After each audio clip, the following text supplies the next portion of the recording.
Muy buenas noches, mis amados, mis amadas, bendiciones. Bienvenidos y bienvenidas a esta plataforma llamada Conceptos Adecuados de Edificación. Le habla su hermano Luis Fernando Graciano desde la República Dominicana. Para mí es un honor, hermano, inmenso poder estar con todos ustedes en esta plataforma donde aprendiendo juntos podemos seguir creciendo en el conocimiento del Eterno.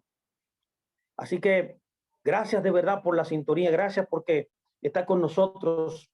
Y todos los que van a escuchar también, bendiciones a todos ustedes, los que escucharán luego estas enseñanzas en todas las redes sociales en las cuales nosotros tenemos participación. Para mí es más que un honor que usted pueda darme la oportunidad de poder ministrar su vida y que usted pueda estudiar con nosotros esta palabra. Le doy la bienvenida y agradezco al Eterno por todos ustedes, que son el pueblo de Dios, gente valiosa, reyes, sacerdotes en la tierra, representantes de Dios. Así que iniciemos este tiempo que le hemos denominado entendiendo correctamente o adecuadamente la Torá. Esto es una serie que tenemos ya como 5 sesiones ya de corrido. Invito a que busque nuestro canal de YouTube y le pido por favor que si no se ha suscrito, suscríbase ahí para que le lleguen las notificaciones cuando llegue una enseñanza nueva. Usted pueda también tener una herramienta para poder seguir creciendo y poder seguir aprendiendo lo que Dios nos está enseñando. Así que quiero inmediatamente comenzar, mi amado, lo que vinimos. Vamos a estudiar Torá. Vamos a aprender ahora palabras importantes. Y el primer verso que quiero analizar, ya usted sabe la temática, damos el verso, luego buscamos el entendimiento tradicional y luego nosotros exponemos lo que nosotros pensamos que es el verdadero entendimiento de lo que está diciendo conforme al contexto. El contexto tiene que ver primero con la expresión o la diseminación de un entendimiento a través de un lenguaje. Y segundo, tiene que ver con el engranaje social, político, religioso, geográfico del momento en el cual se escribió un texto. Yo tengo que extrapolarme al momento en el cual ese libro, esa historia fue dicho. ¿A quién se le dijo? ¿Por qué se le dijo? ¿En qué situación? ¿Qué momento político? ¿Qué momento histórico, social? Para poder comprender y luego aplicarlo a mi mundo. Aplicarlo aquí al siglo XXI en el cual yo vivo. Eso es la misma Torá con el mismo principio, pero aplicado a un contexto nuevo llamado el posmodernismo, siglo XXI. Así que mis amados, yo espero que este tiempo sea de gran bendición para todos ustedes. Así que prepare su Biblia conmigo, abra su Biblia conmigo, por favor. Necesito que usted abra su Biblia para que lea conmigo. Y vamos a ir ahí avanzando brevemente en estas cosas. Y el primer verso que quiero leer es el verso que dice en Hechos 10, 9 al 15, que dice así: al día siguiente, mientras ellos iban por el camino y se acercaban a la ciudad, Pedro subió a la azotea para orar y cerca de la hora sexta, y tuvo gran hambre y quiso comer, pero mientras le preparaban algo, le sobrevino un éxtasis y vio el cielo abierto y que descendía algo semejante a un gran lienzo, que atado de las cuatro puntas era bajado a la tierra, en el cual había de todos los cuadrúpedos terrestres y reptiles y aves del cielo. Y vino una voz: levántate, Pedro, mata y come. Entonces Pedro dijo: Señor, no, porque ninguna cosa común, inmunda, escuche la palabra que lo usa aquí, común. En otras palabras, Dios hace diferencia entre comida común, está el contexto aquí, y comida no común. Hay una comida que es santa, apartada. Esto es lo que está diciendo. No he comido comida común. Lo mismo lo dice él mismo con sus propias palabras. Dice: no he comido nunca. Pero ¿acaso él no creía en Yeshua? Ya él había creído en Yeshua ya. ¿Y cómo él todavía podía decir que él nunca había comido cosa común? Era porque él nunca, aunque él había creído en Yeshua, nunca había comido comida común. Esto es lo que está implicando este verso. Ahora, permítame seguir para que usted pueda ver. No estoy explicando, ahora voy a entrar ahora en el entendimiento tradicional. Solo un comentario ahí.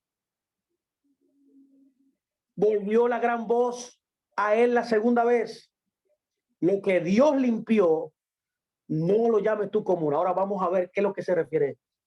¿Cuál es el entendimiento tradicional de este verso? Bueno, el entendimiento tradicional de este verso ha sido enseñado es que ahora los creyentes del nuevo pacto pueden disfrutar de toda clase de alimentos, ya que el Señor mismo los ha limpiado haciéndolos puros. Este es el entendimiento en todas las iglesias cristianas. Te va al Facebook y pone este mismo verso y hay muchísimos comentaristas diciendo esto. Ahora, ¿cuál es el verdadero entendimiento que nosotros proponemos? ¿Qué consideramos nosotros? ¿Qué dice el texto? Vamos a estudiar el texto porque el mismo texto te dice todo. Yo creo que el verdadero entendimiento es el siguiente. En este pasaje jamás se habla que Dios cambia las instrucciones que él mismo ha dado. Pedro aquí es comisionado a hablarle a los gentiles sin ningún prejuicio acerca del evangelio que ahora el Señor los había limpiado, o sea, a los gentiles, para recibir la palabra de redención, la palabra de salvación para todas las naciones. Eso es lo que dice este texto. Ahora bien, permítame yo comentar un poco esto para que usted pueda seguir lo que estamos viendo y ver el pasaje un poco más detenido para que usted pueda ver que estas conclusiones que nosotros estamos declarando aquí son la verdad. Este pasaje es muy importante porque marca un antes y un después en la vida no solo de Pedro, sino de toda la iglesia, de todo el pueblo de Dios. Hasta ese momento la predicación del evangelio, escúcheme muy bien, se había dado mayoritariamente, por no decir únicamente, entre grupos judíos y no realmente, no exactamente ante gentiles. Todavía eso se había preservado exclusivamente para el pueblo judío, como Pablo enseñó, primeramente al judío. Porque el evangelio se le predicó primeramente al judío. Si a usted le enseñaron que el evangelio solamente para el Nuevo Testamento, eso es que usted está equivocado. Fue a los judíos primeramente que se les predicó. Exactamente el primer ser que recibió el evangelio fue nada más y nada menos que Abraham vino, que Abraham nuestro padre. En otras palabras, había una exclusividad hasta ese momento de judíos solamente recibiendo evangelio. Es en este capítulo de Hechos 10 en el que se da el primer contacto directo entre grupos de creyentes judíos y no judíos, después de la ascensión del maestro, y que después sería el común denominador al incorporarse más y más creyentes de las naciones al nuevo movimiento, al movimiento restaurador que Yeshua HaMashiach, Señor nuestro, vino a establecer en la tierra. El comisionado para esto inicialmente fue Kefa, Simón Pedro, al que se le había dicho que se le darían las llaves del reino, al que Yeshua había puesto por sobrenombre de Pedro, de Kefa, y le llamaba Simón, hijo de Jonás, dando con esto, póngame mucha atención también, a entender el rol profético que tendría en el ministerio. Debemos entender primero por qué a Pedro, a Kefa, es dada esta visión, mis amados, para comprender por qué este pasaje es una metáfora sobre los gentiles. Y gente de toda tribu, toda lengua, toda nación, y no sobre alimentación, como mucha gente ha enseñado y usan como muletilla para decir que las leyes dietéticas están abolidas para alguien que está en el Nuevo Testamento. Como previamente mencionamos, a Pedro se le decía Simón, hijo de Jonás, y no porque su padre se llamara así, sino porque su misión, la asignación que caería sobre él, sería la que tuvo el profeta Jonás, Señor. Como datos interesantes para que usted me siga, encontramos a Pedro en el mismo lugar donde se encontraba Jonás cuando huyó después de ser comisionado para llevar la salvación a los gentiles. Los asirios, estos gentiles asirios de Jope, literalmente, un puerto por el que ingresaba todo tipo de pescados Israel. Ambos eran galileos, así como Jonás resistió durante un tiempo ese llamado debido a sus prejuicios. Lo mismo sucedió con Pedro, señores, en esta visión. Ambos estaban siendo llamados a predicar las buenas nuevas al imperio y a las personas que en ese momento los tenían en opresión, que eran los asirios. Los asirios por una parte y los romanos en el caso de Pedro. Ahí está la conexión. Entendiendo que la comprensión de la Biblia tiene que ir más allá del sentido literal, como hemos hablado en nuestras escuelas, que la Biblia tiene varios niveles de entendimiento.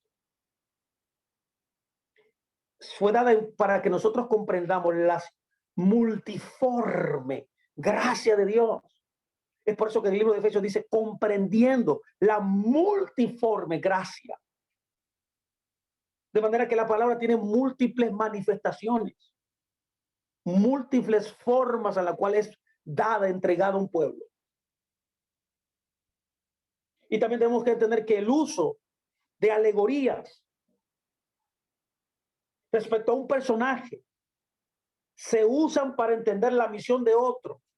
Y es común en las historias de la Biblia, como en el caso de José, ¿se acuerda? El hijo de Jacob, que nos muestra en muchas maneras la vida de Yeshua. Este concepto se llama en el judaísmo Mashiach Hador. Anótelo por favor por ahí. Mashiach Hador. ¿Qué significa Mashiach Hador? Es que en cada generación enseñan los rabinos de bendita memoria que hay una tipología, hay un templado, hay un hombre que modela al Mashiach en cada generación como representante de esa generación. De la misma forma a la que Jonás, en otras palabras, que es lo que estoy tratando de decirles, nos apunta a lo que sería esta misión específica de Pedro. Ahora bien, el nombre Pedro en griego es Petro, significa piedra, significa o piedrecita, pero en hebreo es rompimiento. Pues se dice que todos los primogénitos, Peter, abren o rompen matriz en Israel. Así que cuando Yeshua le dice que él es Pedro, le está diciendo que él será el primero, el que abriría las puertas del evangelio a los gentiles de una forma como nunca antes había sido posible, había sido vista, y no sería el primer papa católico como mucha gente enseña. Es por ello que a él, mis amados, específicamente se le da esta visión. También Yeshua le dijo que le daría las llaves del reino, le daría la autoridad, le daría la primogenitura o el inicio de algo nuevo. ¿Por qué? Porque la cultura hebrea, al hijo primogénito era el que se le entregaba las llaves de la casa. Era el primogénito, el de la doble porción, pero el que representaría en primacía a su padre, el nombre de su padre. Él perpetuaría el legado de su propio padre, representando a toda la nación. Póngame mucha atención, por favor.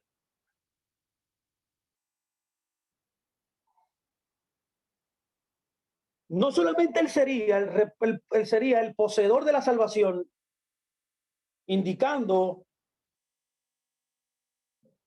su representación en la tierra del Señor, literalmente, pero para entenderse de mejor manera, para que me entienda, él abriría la puerta del reino para que a partir de allí, de él, todos aquellos que deseen entrar lo hagan sin importar si se tratan de ser gentiles o judíos, no importando el lugar, no importando la raza, no importando el color de piel, no importando tu posición, no importando tu estatus, no importando quién seas, podías participar de la apertura del reino, que hasta ese momento los gentiles todavía no habían participado. Habían tipologías en el Antiguo Testamento, pero ya era algo ya aquí definitivo con la llegada de Mashiach. Yeshua, mis amados, le dijo que también sería pescador de hombres, cumpliéndose lo que dice la profecía en Jeremías.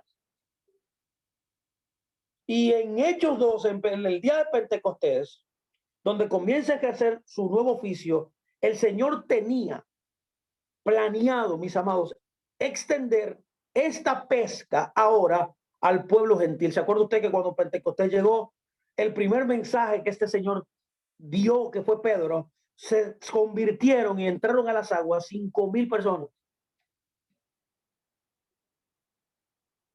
De manera que, mis amados, de esta manera podemos comprender un poco mejor esta visión simbólica. Ahora, pregunto, ¿Por qué se le muestra esta visión a Pedro, acerca de los gentiles empleando animales de toda clase? Esto es una buena pregunta. Porque esto es lo que ha traído confusión. Como dije, voy a reiterar, no está hablando de animales, está hablando de gentiles. Ese es el contexto. Porque desde la perspectiva hebrea, una perspectiva bíblica adecuada, alguien que no tiene instrucción acerca de Dios, alguien que no tiene conocimiento de la palabra, es como una criatura que simplemente es gobernada únicamente por sus instintos, por sus emociones, y no está practicando la obediencia a su amo, al soberano del universo, al Señor del mundo. Es por eso que aquí tenemos una alegoría de una representación de los gentiles. Estos animales en el lienzo, que eran todos inmundos, era una representación de las naciones de la tierra. Así que eso podemos notarlo en el libro de Jeremías 31:27, cuando dice que sembraría la casa de Israel y la casa de Judá de simiente de hombre y de simiente de animal. Esto significa que iba a llegar un momento que la casa de Israel, al alejarse tanto de los caminos de Dios, al mezclarse entre las naciones, serían como animales, señores. Y el pueblo de Dios, Israel, la asamblea santa, sería formada por gente de toda clase de naciones debido a la santificación que ahora era posible en Hechos 10, como vamos leyendo. Y el Señor, a través del sacrificio, de la ofrenda voluntaria de su propio Hijo, ya había hecho. Era la ofrenda de Yeshua que había permitido, que había abierto la puerta para que todas las naciones de la tierra, que aquí estamos todos nosotros aquí, todos nosotros venimos de las naciones, pudiéramos participar como lo estamos haciendo, de la gracia de Dios. Es por eso que puedes ver en la Torá, en los rabinos, como hablan del marrano kosher, por ejemplo, o del burro que fue, bueno, lo hablamos en la porción pasada que estudiamos, un burro que fue redimido. Era una representación de nosotros, del pueblo de la tierra, de los gentiles, ya que el burro era un animal inmundo y fue pedido para que fuera sacrificado, expiado, ¿se acuerda? Era una tipología de nosotros, como un animal inmundo, por así decirlo, se convierte en kosher, se convierte en algo bueno, así como se le llama a Yeshua dentro del judaísmo, el cordero, el marrano kosher. De manera que, mis amados, pueden notar también que en la historia de Noé, ¿cuántos han leído la historia de Noé? Esto es una historia que todo el mundo lo sabe. En la historia de Noé podemos notar las representaciones de aquellas naciones que sobrevivían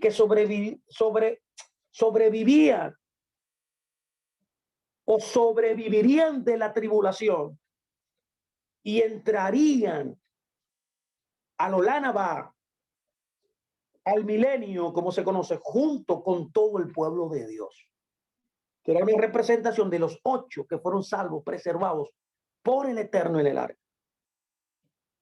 Toda esta clase de cuadrúpedos, reptiles, aves, representaban y representan a todas las personas de todas las naciones, que se les muestra con la indicación de que comería en el sentido más simple, porque Pedro tenía hambre y el Señor muchas veces nos enseña a través de las formas más simples y cotidianas posibles. Pero profundizando en lo que implica el comer en tiempos del primer siglo, entendemos que comer con alguien no solo era compartir, para que usted me entienda, los alimentos como lo tenemos hoy. No, comer con alguien no es lo mismo hoy día que en el tiempo pasado, que en el primer siglo, como se conoce ese tiempo. Se conoce el judaísmo del segundo templo, no era lo mismo. ¿Qué significaba comer con alguien? En el primer siglo significaba tener comunión. Es por eso que la mesa es representación de la comunión. Es representación de la paternidad y de la filiación. Por tanto, no solamente es comer con alguien, sino que cuando yo me siento con alguien, lo que la Biblia quiere decir es que yo tengo una comunión con él. Formo parte de él y Él conmigo. Llegando a una profundidad mayor en la interpretación, mis amados, pónganme mucha atención. Este lienzo para algunos simboliza un talit o un manto de oración que en muchas, que en su representación simbólica, en su diseño, mejor dicho, tiene 4 esquinas que contiene los llamados tzitzit. Se llaman borlas también. Craspedón en griego, que representa literalmente, póngame mucha atención, los que toman nota aquí de profundidades bíblicas, el tzitzit es una representación de la palabra de Dios y del tetragramatón. ¿Cómo así, Fernando? Bueno, mire cómo está diseñado. Hay un diseño. El tzitzit tiene 5 nudos que representan los 5 primeros libros de la Torá. Sí, mi amado, el Pentateuco. Sí, mi amado, Torá. Pero aparte de que tiene 5 puntos, 5 nudos, tiene 4 espacios. Estos 4 espacios los rabinos han enseñado que era la tipología en su diseño del nombre sagrado, del Yud He Bad He, bendito sea su nombre.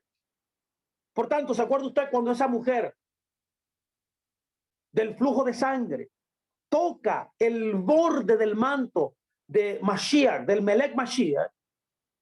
Ella dice que fue sanada. ¿Qué la sanó? Si ella tocó un manto, pues no, ella la sanó. Un punto de vista más profundo. Ah, mi amado, la Torá, la palabra de Dios, el nombre de Dios. Eso es lo que está diciendo el texto. Jesús dijo, alguien me tocó. Y le dice Pablo, pero aquí hay una multitud de gente, todo el mundo te está tocando. Y no le dijo, ay, detente, le dijo Jesús, no, alguien sacó poder de mí. De manera que ahí vemos la representación de la Torá y del nombre de Dios. Estaba profetizado en el libro de Malaquías. El libro de Malaquías dice que Yeshua, cuando aparecería, cuando él se revelara en su primera venida, literalmente dice que en sus alas traería salvación.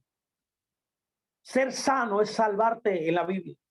Una de las manifestaciones de la salvación es que tú experimentas sanidad corporal. Pero no solamente sanidad corporal, es el cumplimiento de la justicia que le dijo a Juan el Bautista que él cumpliría cuando él lo bautizara. La palabra justicia es literalmente es ayudar al destituido, al desposeído, al que había sido separado por el pecado, al que había sido llenado de una maldición, por así decirlo, tanto física, social, como esa mujer experimentó. Ella no solamente tenía un problema, mi amado, de sanidad, ella tenía un problema social también, que una mujer con flujo de sangre, nadie podía tener relaciones con ella, nadie podía acercarse. Lo que Jesús hace es que la sana para que ella pueda también ser restaurada en la sociedad en la cual ella vivía. Una sociedad que está marcada por la ética, por la moral, mis amados, no por la vergüenza. Esa mujer tenía una etiqueta de vergüenza en su vida. Lo que Jesús vino fue a traerle a ella honra, justicia, para que pueda ser de nuevo restituida al privilegio de la posición de gracia que Dios le había dado cuando ella nació. ¿Están entendiendo esto aquí? Esto no es sencillo. Pero lo que ella agarró fue ese sí. Ella se agarró de la palabra y se agarró del nombre de Dios. ¿Por qué? Porque estaba escrito en la Torá. Dando esto a entender que ahora las naciones de la tierra, los gentiles, pueden tener acceso a todas las bendiciones, a todos los preceptos, enseñanzas de la Torá y formar parte del único pueblo autorizado que se llama Israel, cuya mayor herencia es precisamente la Torá del Eterno. A partir de ese momento, Pedro y el resto de los discípulos debían ver, aceptar a los gentiles como ya no como extranjeros, ya no como extraños, ya no como advenedizos, sino como conciudadanos de los santos y miembros de la familia de Dios. Ahora bien, tengo que destacar algo aquí, mis amados, que muchas veces pasamos por alto, que esto fue una visión, anótelo, esto fue un éxtasis. No es casualidad que fue en un momento de oración como estaba estipulado en el templo. Él fue a la hora de la oración Porque todo judío observante ora a esa hora. Todo judío devoto, todo judío que conoce la Torá, conoce el sistema que se estableció en el templo, ora a esa hora. Y él fue esa oración. Ahora bien, esto no fue algo literal lo que él vio en el lienzo, una visión. Es decir, solo fue una visión, no una realidad. Es lo mismo que cuando usted se sueña algo. Cuando usted sueña algo, usted entra en lo que se conoce como un espacio sagrado. Todos los sueños no son espacios sagrados, pero cuando usted tiene un sueño que viene de Dios, ¿y cómo yo sé que esta visión venía de Dios? Porque Dios lo repitió 2 veces. Cuando Dios repite lo mismo varias veces, porque es Dios que te está hablando. La Biblia es perfecta para que le entendamos. Hay sueños que no son de nosotros, son de Dios, pero hay sueños que son de nosotros. Ahora, ¿cómo yo sé que un sueño es de Dios? Cuando Dios lo repite. Lo mismo pasó con José, ¿se acuerda? Cuando soñó. Lo mismo lo hizo 2 veces. De manera que aquí tenemos una certeza, al igual que cuando José, de que era Dios que estaba en medio aquí. Él quería enseñarle algo. Cada vez que usted tenga un sueño, una visión, lo que Dios quiere es enseñarte algo. Que debe tomarlo no literal, sino aprender de las imágenes que salen para poder discernir cuál es la enseñanza que tu padre, que Dios está dando. Tengo que enfatizarlo esto, no fue una visión, no fue realidad. Pedro jamás mató, como él dijo, a alguno de estos reptiles y cuadrúpedos. Nunca había comido de ellos, nunca los comió. Y si hay una evidencia de que lo haya hecho después, incluyendo el pasaje de Gálatas 2:1-16, simplemente Dios usó esta enseñanza para mostrarle una verdad mayor, que era el punto aquí que él quería enseñar. Hay quienes, quedándose hasta el verso 15, insisten en que Dios sí le está diciendo a Pedro que vaya a comer de todo. Come de todo, eso no es problema. No, ahí no está diciendo eso, como ya usted está viendo. Pero resulta que ni el mismo Pedro, escuche muy bien aquí, entendió la visión en ese momento. Y hay mucha gente que entiende la visión y el mismo que recibió la visión nunca entendió. El verso 17 dice, y mientras Pedro estaba perplejo dentro de sí sobre lo que significaría la visión que había visto, he aquí los hombres que habían sido enviados por Cornelio, los cuales preguntando por la casa de Simón llegaron a la puerta. Vio, lo voy a repetir, mire qué dice el verso, dice que él estaba perplejo dentro de sí lo que significaría la visión. O sea, él no entendía, él no sabía. No podemos entonces hacer deducciones e isógesis. Debemos hacer una exégesis, lo que estamos haciendo aquí, sin considerar el contexto. Pero dejemos que la misma escritura, que es lo que yo quiero hacer, nos muestre el significado de la visión. Y el significado de esta visión lo vemos claramente, lo que Dios quiso enseñarle, porque el mismo texto dice lo que él estaba diciendo. Y la gente no sigue leyendo y ve el texto entero, no lo analiza completo y se enfoca solamente en una parte. Pero mire que dice el verso 27 y verso 28. Vamos a seguir viendo los otros versos en adelante. Note bien. Dice el verso 27. Y hablando con él, entró Pedro y halló a muchos que se habían reunido. El verso 28 dice, y les dijo, ustedes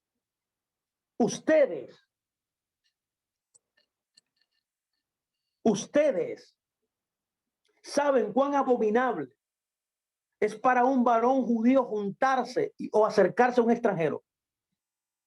Debemos recordar aquellas medidas en este mismo momento.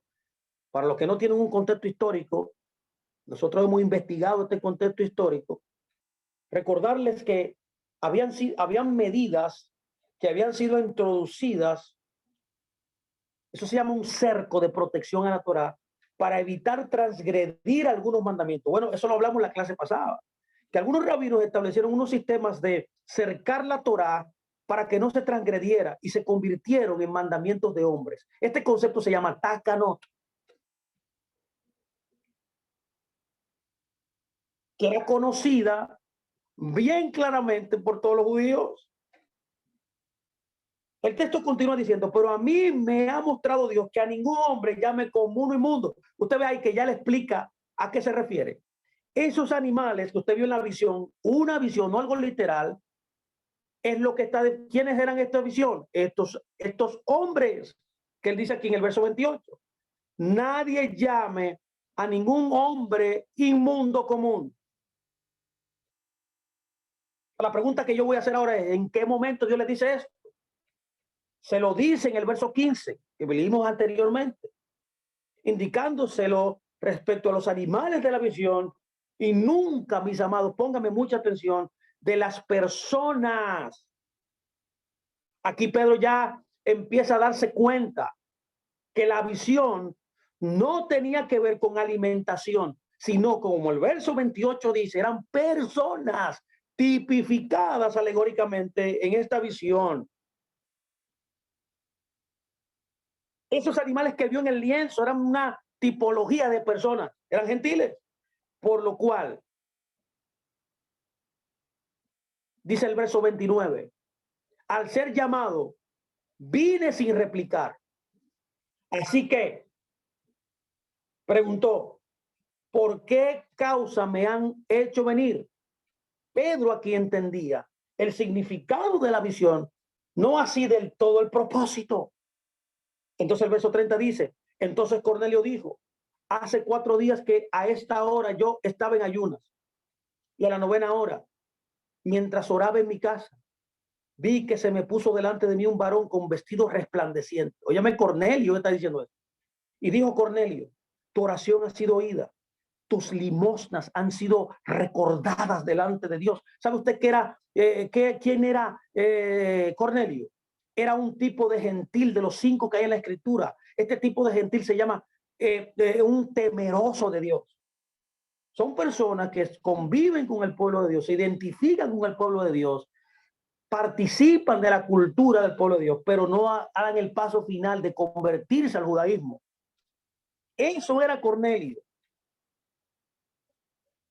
Él creía en el Dios verdadero, pero sin dar el paso a convertirse. Él oraba como un hebreo, él daba sedacá como un hebreo, inclusive guardaba Shabbat como un hebreo, pero no daba el paso para hacerse un corte en el prepucio.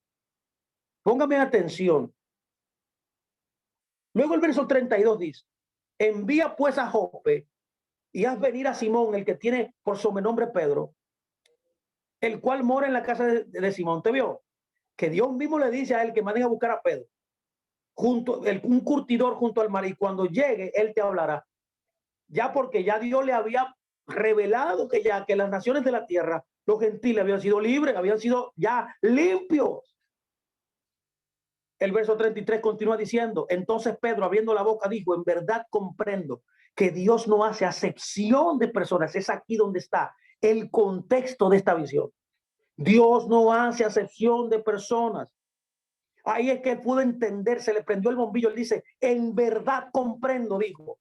Fue ahí cuando él entendió que esos animales era una tipología de gente, de gentiles, alguien que no tenía convenio, alguien que no tenía Dios, alguien que eran extranjeros advenedizos, pero que ahora, a través de este nuevo orden que Dios traía, ellos podían participar del reino de Dios.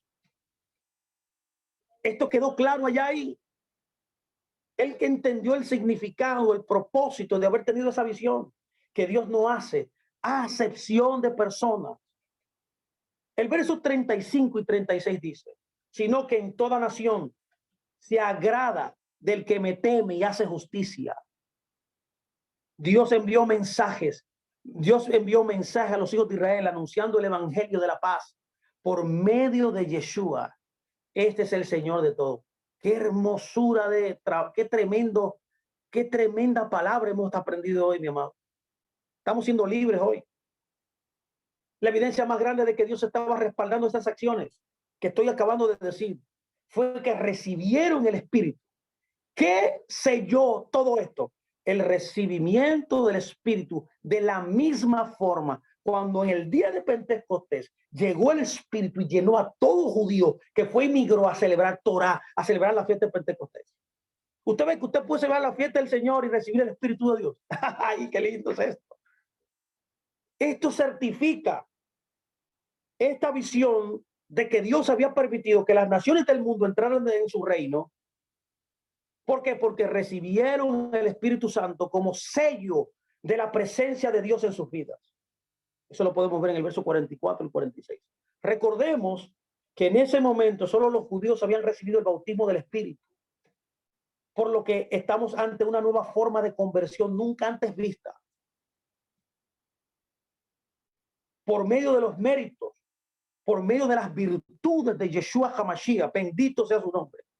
Es por ello que los que habían acompañado a Pedro quedaron atónitos al ver todo lo que estaba sucediendo delante de sus propios ojos. Ahora, por medio de Yeshua, mis amados, todos los creyentes de origen gentil podían ser parte del pueblo de Dios. Escuche bien lo que estoy diciendo, de origen gentil. ¿Por qué? Porque cuando ya tú eres parte del pueblo de Dios, dígase de Israel, ya tú dejaste de ser gentil. Ya tú dejaste de vivir ya fuera de los convenios.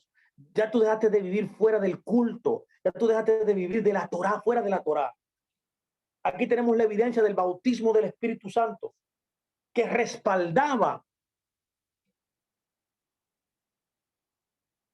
la inclusión de estos gentiles al pueblo de Dios. Ya no iban a ser tratados como con un estatus legal migratorio incorrecto, como había sucedido muchos años atrás. Ahora un gentil pasaba de ser un simple temeroso de Dios o prosélito a ser un hijo de Dios, como los mismos derechos, con los mismos privilegios que cualquier otro. Es lo mismo que cuando usted se hace ciudadano de un país. Por ejemplo, yo soy dominicano. Imagínense que yo vaya a los Estados Unidos y agote el proceso de querer yo ser perteneciente a esa nación, residente o ciudadano. Tengo que hacer un proceso, pero cuando ya yo juro por la bandera y me hago ya residente, luego me hago ciudadano, literalmente yo soy igual que un natural que nació en Estados Unidos. Yo tengo los mismos derechos y también los mismos deberes que realizar. No hay diferencia, es lo que está pasando aquí. Los gentiles que antes estaban lejos, ahora han sido traídos cercanos a Dios. Ahora los gentiles dejaban de ser simples temerosos de Dios o de prosélitos a ser un hijo de Dios con los mismos derechos, con los mismos privilegios que cualquier otro. Ahora Jesús había circuncidado el prepucio de su corazón, que siempre había sido el entendimiento de la señal de la circuncisión en la carne. O sea, era una señal de lo que ya había pasado previamente en el corazón. ¿Por qué? Porque Abraham no se salvó siendo hebreo, judío, se salvó siendo un gentil. Y luego vino la circuncisión. Qué lindo es esto, entender estas cosas. Así que Pedro, literalmente tenemos aquí evidencia. Voy a terminar ya este verso y voy a entrar en otro más. Uno más y nos vamos. Denme un tiempo, por favor, que estoy yo muy, hoy tengo ganas de predicar, hoy tengo ganas de enseñar yo. En otras palabras, que es lo que tenemos aquí.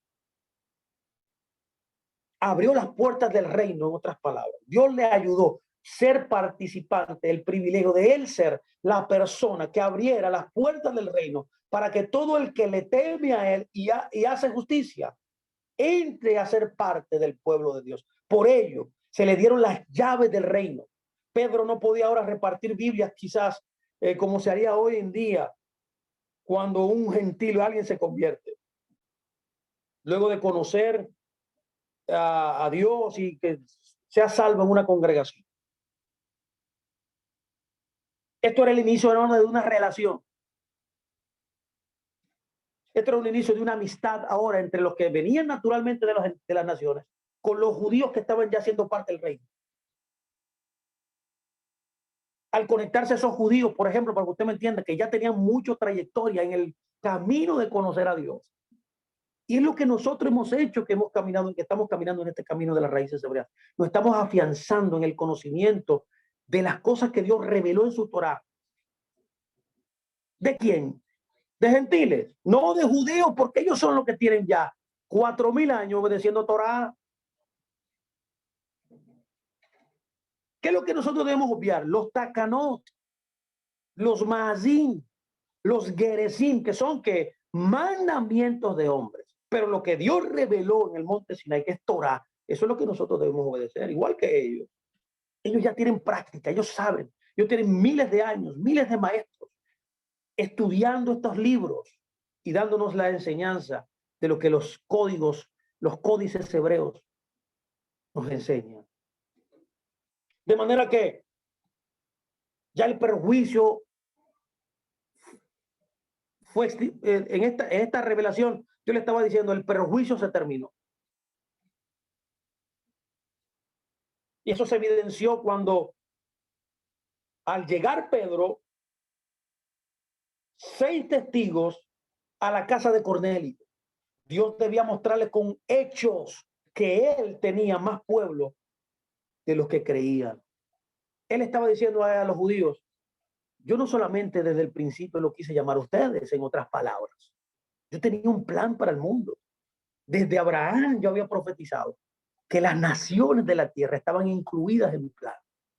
Cuando dijo en el libro de Génesis capítulo 15, en ti serán injertadas, o sea, benditas, todas las familias de la tierra. Está hablando de la palabra familia, es gentil, es goín. Todos los goín son mi plan. Todas las naciones son mías. Es por eso que hay un texto que dice en Ezequiel, las almas son mías. Dios pensó en la humanidad siempre. Establece Israel como el pueblo modelo, la base central de operación para que las naciones pudieran volver y poder obedecer su palabra. En otras palabras, Dios no estaba removiendo, cambiando de opinión respecto a lo que había dicho antes con respecto a las leyes dietéticas. Lo que estaba cambiando eran las actitudes que no eran limpias o kosher respecto al resto de las naciones que habían dejado de ser impuras por la fe en la sangre derramada, por los méritos, por el sehut de Yeshua HaMashiach. Yo quiero dejarlo hasta aquí porque ya yo creo que esto fue explicado bien detallado para poder ganar tiempo y poder nosotros desglosar otro verso, y irnos de aquí hoy por hoy y seguir el próximo lunes como estamos haciendo, paso por paso, despacio. Es por eso que le invito a que vaya y estudie, baje eso, téngalo en su biblioteca, escuche estas clases, para que usted pueda ser libre, mi amado, de la exógesis que tenemos en nuestros medios. Yo le digo, usted no me crea nada, mire, analícelo, analice cómo estamos haciendo nosotros despacio estas cosas. Quiero ahora exponer otro verso. Está en Marcos 7, 18, 23. Escúchame bien, esto se ha entendido mal también. Se ha entendido mal esto, creyendo que los alimentos que Dios dijo que no, que se debía comer, se puede comer ya a la ligera, ¿no? Que ya santificándolo, orando por ellos ya son sanos. No, eso no es cierto. Eso es una falacia. Veamos versos puntualmente, uno por uno, observándolos detenidamente en su contexto. Usted verá que realmente no dicen nada de lo que se enseña. Uno de estos versos es Marcos 7, 18, 23. Le doy tiempo para que lo busque. Marcos 7, 18, 23. Siga conmigo este verso y vamos a leer y vamos a buscar el entendimiento. Él le dijo, está escrito y dice, él les dijo, también ustedes están así sin entendimiento. Pregunta, ¿no entienden que todo lo de fuera que entra en el hombre no le puede contaminar porque no entra en su corazón, sino que en el vientre y sale a la letrina? Esto decía haciendo limpios todos los alimentos. Pero decía que lo que del hombre sale, eso contamina al hombre.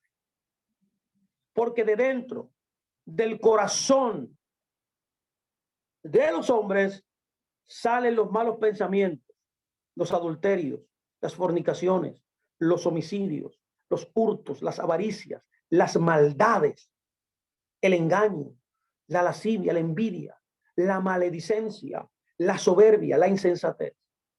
Todas estas maldades de dentro salen y contaminan al hombre. ¿Cuál es el entendimiento tradicional de este verso? ¿Qué generalmente escuchamos que se enseña que significan estos versos? Bueno, Mucha gente enseña que Yeshua está enseñando aquí a sus discípulos que no todo es puro cuando se trata de decidir lo que se puede comer y que las verdades, perdón, y que las verdaderas cosas impías proceden del corazón del hombre. Mi pregunta hoy aquí delante de todos ustedes, sinceramente, ¿será cierto? ¿Será que todo es puro cuando se trata de decidir lo que se puede comer? Todo es puro. Vamos a ver si es verdad. No sabía que el mono era puro, no sabía que la bubilla era pura, no sabía que el halcón era puro, no sabía que el león era puro, no sabía que el ratón era puro. Vamos a ver si qué es lo que dice Yeshua. Ahora, ¿qué es lo que nosotros consideramos, humildemente hablando, qué es lo que es el verdadero entendimiento de esta historia? Bueno, creemos que Yeshua está diciendo que él no está determinando que ahora todo hombre es omnívoro. Yeshua está empleando el uso de los alimentos limpios para mostrar que es más importante tener un corazón limpio delante de Dios. O sea, lo que está usando es un ejemplo, una analogía. No está aboliendo las leyes dietéticas. Está haciendo una analogía con los alimentos puros, relacionándolo al corazón limpio. Ahora bien, vamos a ver si es cierto esto. Vamos a comentar esto brevemente. Después de los análisis, de un análisis exhaustivo del contexto que nosotros hemos hecho sobre la bendición que implica guardar la Torá, ¿realmente crees que Jesús está de pronto aquí declarando que podemos comer todo sin tomar en cuenta qué es? Como le mencioné, conejo podemos comer. Cerdo, usted puede comer cerdo. No, eso no es lo que está diciendo aquí. Es por eso que hay que desglosar verso por verso este capítulo, que es lo que voy a hacer a continuación, que es un capítulo muy interesante, para llegar a entender que realmente quiso enseñar nuestro maestro. Note el verso 1. Dice el verso 1, se juntaron a Yeshua los fariseos, ¿vio? Y algunos de los escribas que habían de venir de Jerusalén.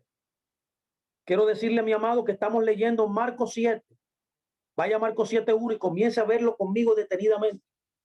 Se juntaron a Yeshua los fariseos y algunos de los escribas que habían venido a Jerusalén, de Jerusalén.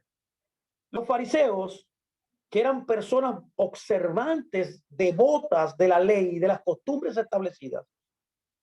Por ejemplo, Pablo era un fariseo. Yeshua, según los especialistas, los grandes rabinos, los grandes académicos, han llegado a la conclusión, la erudición ha llegado a la conclusión, mis amados, son una gran parte de la erudición, porque está dividido esto. Unos dicen que era esenio, otros dicen que era un grupo aparte, otros enseñan que era fariseo. Yo creo, por lo que he estudiado, que era fariseo. Tenía una estructura farisea. De manera que, nota bien que dice los fariseos. Ahora bien, hay que entender este concepto a la raíz del primer siglo. ¿Sabía usted que al igual que hay 5 tipos de gentiles en las escrituras, habían 7 tipos de fariseos? Entonces usted tiene que saber a qué tipo de fariseo se está refiriendo este texto de los 7.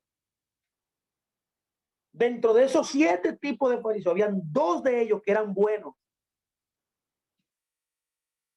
Habían 5 que los sabios del Talmud, los sabios de la Torá, dicen que no eran muy adecuados. A mí me parece que aquí se está refiriendo a uno de estos 5 que eran un poco adecuados. ¿Por qué lo digo? Porque el verso 2 nos enseña. Mire qué dice el verso 2. Dice, los cuales, viendo a algunos de los discípulos de Yeshua comer pan con manos inmundas. Escucha bien lo que está pasando aquí. Están acusando a los discípulos de Yeshua de comer con las manos limpias, sucias, inmundas. Y dice el verso, esto es, no lavadas, y entonces dice, los condenaba. Póngame mucha atención. En este punto es muy importante que notemos que ellos estaban condenando a los discípulos no por lo que comían, sino por cómo comían. ¿Cómo? No lo que comían, sino cómo comían. El texto no dice que estaban comiendo animales prohibidos señalados en Levítico 11.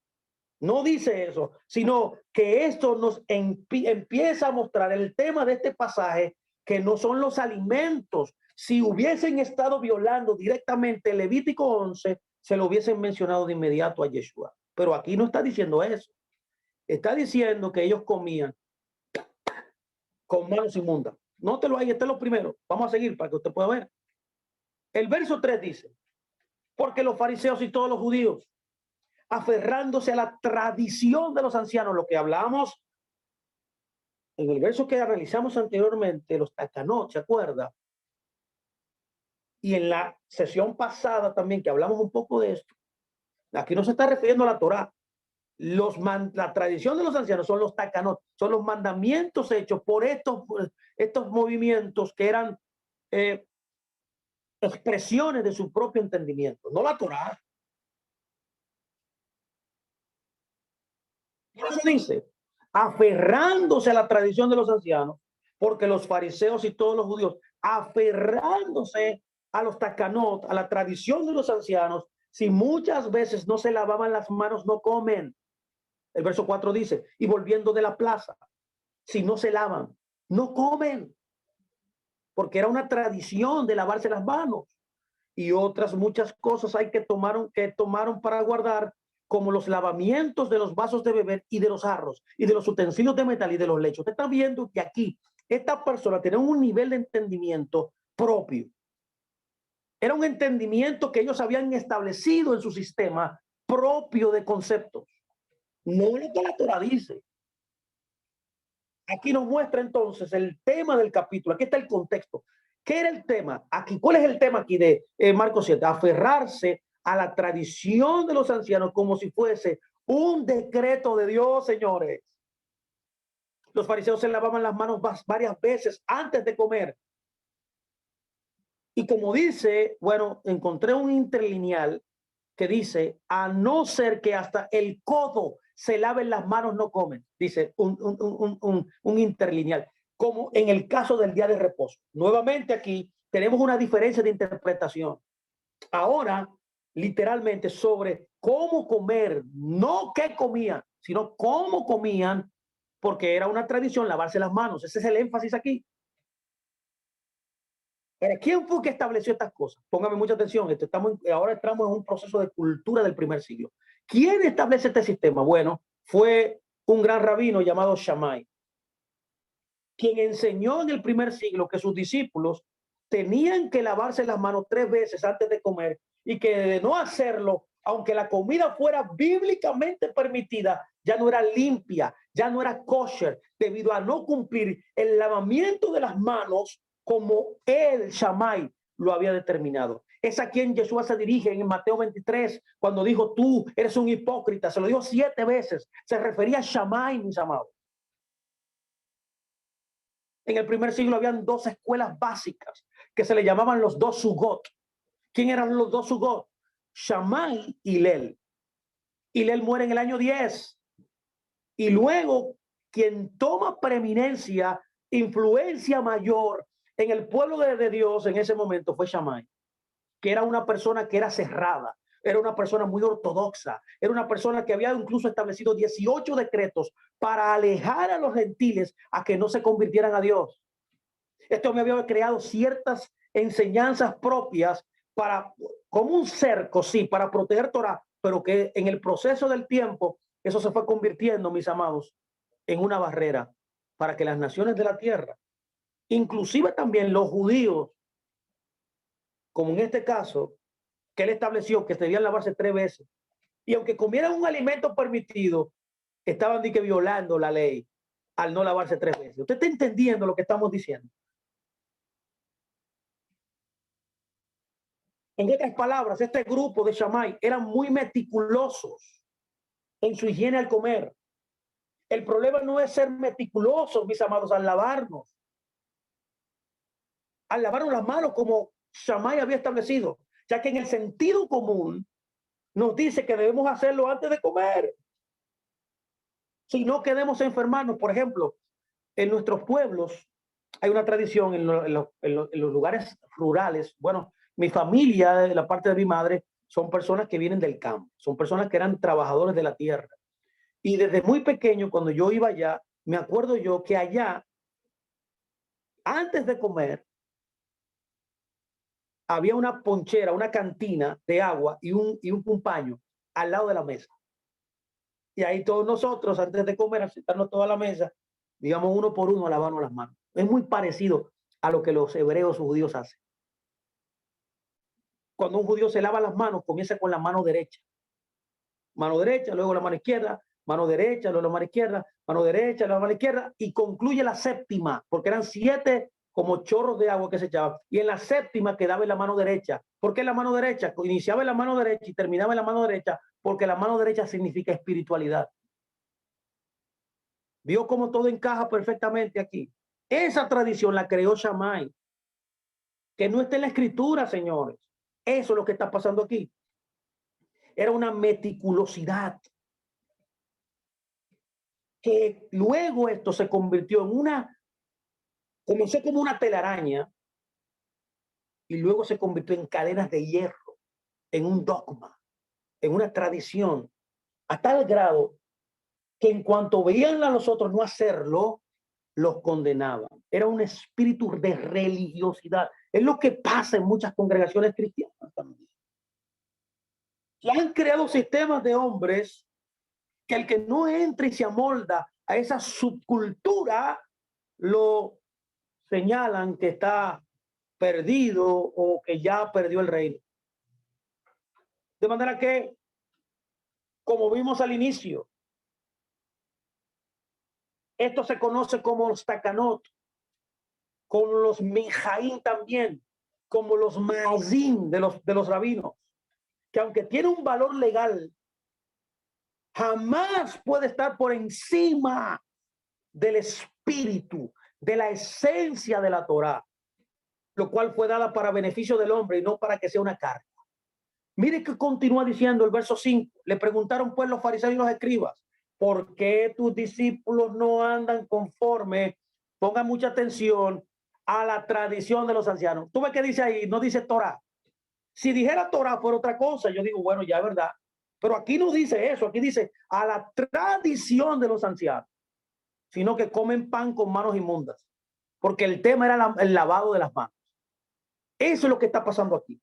Era cómo comían, no lo que comían. Los fariseos y los escribas cuestionan porque no seguían la tradición de lavarse las manos como ellos lo solían hacer. Porque los discípulos de Yeshua no llevaban esa tradición. Parece que Yeshua vino a enseñarle a ellos Torah fue correctamente, no las tradiciones. Para ellos no era solamente una cuestión de lavarse las manos, porque eso es bueno. Hasta que no se convierte en una tradición como le pasó a ellos, sino que al hacerlo como ellos determinaban que debían de hacerse, de no hacerse como estas personas, estos fariseos, y unos de estos escribas, que eran fariseos también, decían entonces que no tenían aún las manos limpias. Por tanto, este verso vuelve a mostrarnos que los discípulos estaban comiendo pan. Respondiendo él, dice el verso 6, pónganme mucha atención, continuamos aquí, les dijo, escucha bien qué dice, hipócritas. Yeshua le dice hipócritas.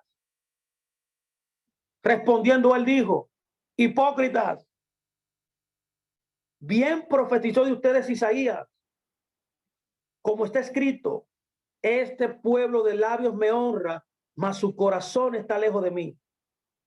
Mis amados, mire, Yeshua aquí, generalmente, como lo hacía en muchos lugares, contestaba a los que conocían las escrituras profundamente. Yeshua siempre habló Torah. Él los acusa de aparentar algo que no son lo que deberían mostrar, o sea, lo llamó hipócritas. En otras palabras, ustedes lo que son unos vendesueños, como decimos aquí. Ustedes son unos simuladores. Hipócrita significa un simulador.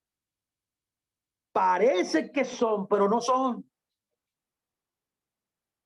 Cosa que no era nuevo, ya que Isaías, ya el profeta, lo había predicado antes.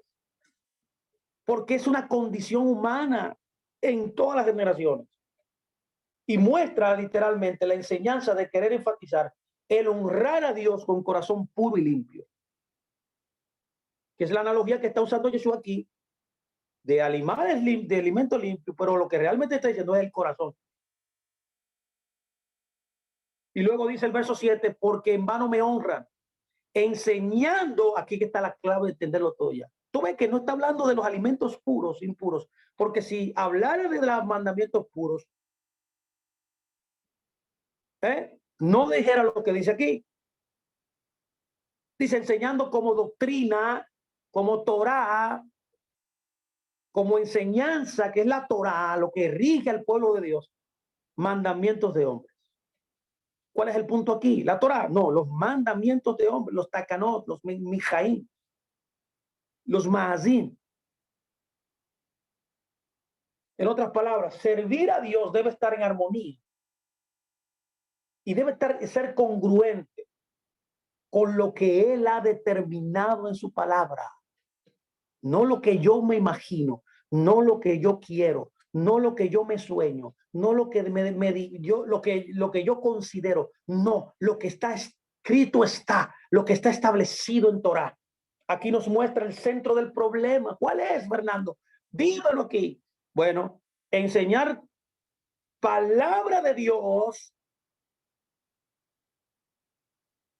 perdón, al revés, enseñar las tradiciones, enseñar takanot, mazín, mandamientos de hombres, como si fueran las doctrinas de Dios, como si fuera la Torá. Primero, mis amados, está la necesidad de la gente, el comer si tenían hambre, que la tradición de lavarse las manos, de determinada manera, ya que esto era un mandamiento de hombre. En cualquier congregación podemos ver que muchas personas pueden caer en el mismo error sin darse cuenta de enseñarle a la gente alguna tradición o costumbre como si fuera la palabra de Dios, de menospreciar y juzgar a quienes no realizan el servicio o la alabanza como nosotros lo hacemos. Nosotros también en este día podemos caer en la misma trampa. Tenemos también la tendencia de condenar a quienes no oran como nosotros pensamos. Como nosotros pensamos que debe hacerse, no como dice la Escritura. Entonces, continuemos viendo el verso 8. Abra su Biblia y véala conmigo. Dice, mire qué dice el verso 8. El verso 8 dice, porque dejando el mandamiento de Dios, ¿viste? Se aferran a la tradición de los hombres. Vuelvo y repite lo mismo. Los lavamientos de los jarros y de los vasos de beber y hacen otras muchas cosas semejantes. Esto aquí es la gravedad, lo que está haciendo Yeshua. ¿Cuál es la gravedad aquí? Dejar el mandamiento, dejar la Torá, el cual es algo, la Torá es algo inspirada por Dios, viene de Dios, es divina. Todos lo inventó hombre. La autoridad de la Torá viene de Dios, pero las tradiciones de hombre no. Cada persona que quiere enseñar tradición de hombre es libre de hacerlo. Ahora, tiene que decir que eso es tradición. Lo que usted no puede hacer, como hacían estos fariseos, para que usted me entienda, qué es lo que está pasando aquí, que decían que la tradición que ellos habían creado era Torá. Mire que dice el verso 9, continúa diciendo Yeshua, les decía también, veo, le añade otra cosa más y dice, bien invalidan la Torá, el mandamiento de Dios. La palabra ahí es entolé en el original, es una mitzvah. Es una de las expresiones de la Torá. Dice el mandamiento de Dios para guardar su tradición. Note que también aquí tradición es una de las maneras como se le llama también a los mandamientos de hombres, que es takanot. Aquí les pone entonces un ejemplo real de esa época sobre cómo les importaba invalidar el mandamiento de Dios con tal de guardar su tradición. El problema no son los mandamientos de Dios, mis amados, en este verso, sino el sustituirlos por la tradición. Eso es lo malo. El verso 10, el verso 11, el verso 12 y 13 dice lo siguiente, continúa el verso, porque Moisés dijo, Moisés dijo, ¿qué es Moisés? La Torá. Todo lo que Jesús enseñaba era Torá. Honra a tu padre, a tu madre, y el que maldiga al padre, a la madre, muere irreversiblemente. Pero ustedes dicen, basta que diga un hombre al padre o a la madre, es corbán, ponga atención, esto es importante, que quiere decir mi ofrenda a Dios, todo aquello con que pudiera ayudarte. Y no le dejan hacer más por su padre y por su madre, invalidando la palabra. Yo de nuevo repite la misma palabra de invalidar la Torá con su tradición. Usted ve que el problema nunca ha sido en la Biblia, en las enseñanzas de Pablo, de Yeshua, de Pedro y del Nuevo Testamento, para que usted me entienda. La Torá nunca ha sido el problema. El problema siempre ha sido la tradición del hombre. Y luego termina y dice el verso 3, el verso 12, y muchas cosas hacen semejantes a estas. Al decir aquí Moisés dijo, escuche bien lo que dice, Moisés dijo. No, pero que la Torá está abolida, que Moisés ya hay un nuevo pacto. Pero aquí dice Moisés dijo, era el paradigma, Moisés, ese era el estándar, lo que Moisés había dicho. Cuando dice Moisés dijo, significa que es la palabra de Dios, lo cual debe tener absoluta y única autoridad en materia teológica y en materia doctrinal de todo el que ha dicho, yo soy discípulo de Yeshua. Un hombre podía ofrecer al templo todo lo que ganase. Sin embargo, esto no podía estar por encima de honrar a sus padres, sostenerlo y ayudarles cuando estos no pudieran hacerse, valerse por ellos mismos. Así que debido a la corrupción existente en el templo en ese momento histórico, habían impuesto que si un hombre había ofrecido esto, no se podía retractar y debía decirle a sus padres que todo lo que tenía era una ofrenda para Dios, rehusando así ayudarles y limpiando su conciencia, pensando que lo que estaban haciendo era para Dios. Qué impresionante. No tengo para honrarle a ustedes dos. Lo único que tengo es el corbán, es un sacrificio para Dios. Y así exonerarse de cumplir el mandamiento, de honrar a sus padres, está diciendo este verso. Ahora bien, mire qué dice el verso 14, el verso 15, el verso 16.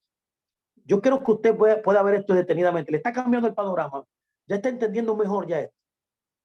El verso 14 dice, y llamando así a toda la multitud les dijo, ahora llamó a todo el grupo, a todo el mundo, no solamente al grupito que se le acercó al principio, sino que llamó a una multitud de personas. Le dice, óiganme todos y entiendan, nada hay fuera del hombre que entre en él que lo pueda contaminar, pero lo que sale de él, eso es lo que contamina al hombre.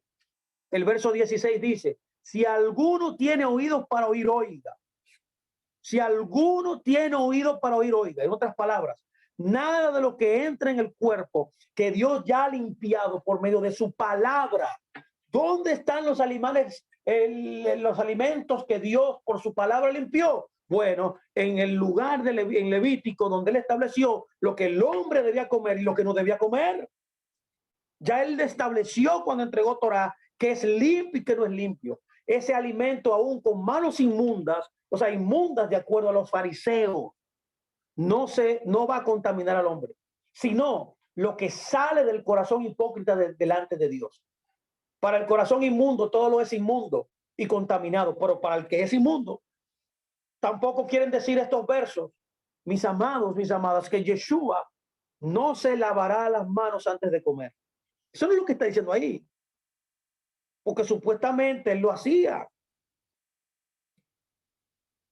Ahora bien, mire qué dicen los versos siguientes, del 17 al 20. Dicen, cuando se alejó de la multitud y entró en casa, le preguntaron sus discípulos sobre la parábola. Tú ves que esto es una parábola.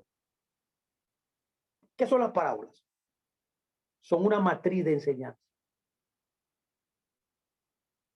Usted ve que esto es una forma de enseñar una doctrina certera al ver una práctica incorrecta de fariseos que le estaban indilgando a él, sus discípulos, que estaban transgrediendo Torah. Y él le dice, no, 3 veces se lo dice, no, no está transgrediendo Torah. Ellos no están transgrediendo Torah, ellos están transgrediendo los mandamientos y las tradiciones de los ancianos, que otra cosa. Invalidando la Torah, los mandamientos, por doctrina de hombre. ¿Vio? Este es el punto aquí. Entonces los discípulos ya están con Yeshua solo aquí ya en el verso 17. Ya la multitud se fueron, los fariseos se fueron. Y él les dijo lo siguiente. También ustedes están sin entendimiento. Oye, no entienden que todo lo de fuera que entra en el hombre no lo puede contaminar. Porque no entra en su corazón, sino en el vientre y sale a la letrina. Esto decía, haciendo limpios todos los alimentos. Pero decía, escúcheme muy bien, por favor. Pero decía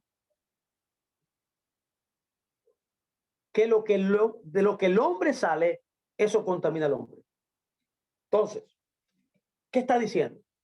Póngame mucha atención. Él está diciendo, la verdadera inmundicia no es lo que se manifiesta en nuestro hombre exterior. Que aunque yo me lave las manos, si soy inmundo dentro, soy inmundo dentro. Aunque esté limpio exteriormente, dentro no. Eso es lo que está tratando de decirle. Sino que lo que se esconde, en otras palabras, en nuestro interior es lo que vale realmente. Esta se manifiesta no por la manera en que los alimentos entran por la boca, sino por la realidad interior de nuestro corazón.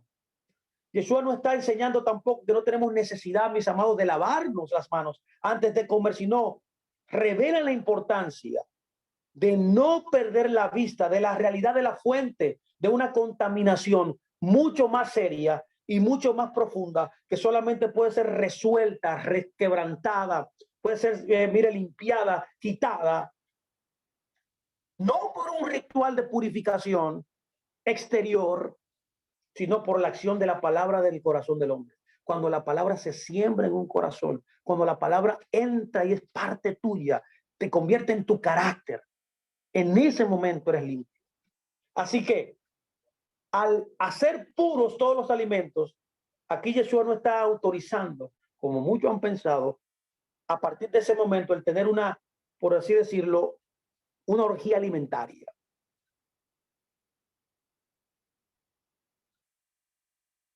Considerando que la purga que genera el cuerpo lo va a limpiar, sino que estos alimentos, al estar de acuerdo a la palabra de Dios y por medio de la oración, quedan santificados, tal y como lo declara Primera de Timoteo 4:5, que analizaremos más adelante en otras sesiones detenidamente también.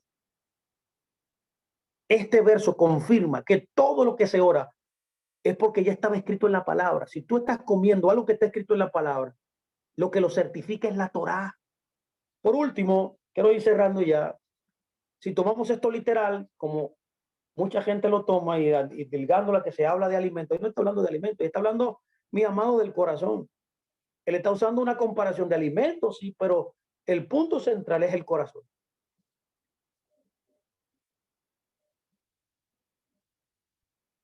Nosotros entonces debemos entender, por hacer puros todos los alimentos, que entonces no hay excepciones, que el ser humano puede consumir todo lo que se encuentra en el reino animal y vegetal.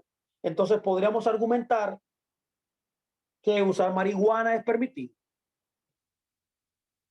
o usar un producto natural no está mal, que la Sociedad Internacional Protectora de Animales está mal por condenar a los coreanos, por ejemplo, a los chinos, comerse los perros. ¿Cuánto usted ha visto en el internet comiendo perros? Hay mercados de perros en China y de gatos también. Que por lo tanto, mis amados, para que me entienda, ya que todo es limpio, ¿puedo yo consumirlo? Ahí viola entonces lo que la Torah escrita dice, conforme a 1 Timoteo 4:5. El único freno a considerar, mis amados, hoy es que no todo me conviene. No todo me conviene. Así que yo quiero dejarlo hasta aquí. Yo espero que yo haya hecho un buen trabajo en el día de hoy para que usted pudiera comprender y ecualizar estos entendimientos y compararlo leyendo detenidamente los textos, viéndolos, el contexto cultural, el contexto social, haciendo una exégesis profunda como hemos hecho de estos versos. Dos versos maravillosos que hoy ya pudimos notar su entendimiento. Y espero que no me crea nada, ¿eh? No me crea. Valídelo por usted mismo. Vaya y haga la tarea, estudie y permítale al Espíritu de Dios y a la palabra que fue escrita por él a que le hable ella sola.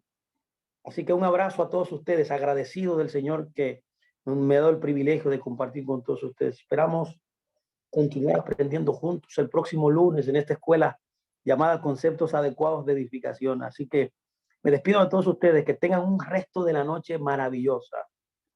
Para mí ha sido un honor, de verdad, solo declarar sobre ustedes el shalom de Dios, a mis amados, y la paz de Dios. Shalom, shalom.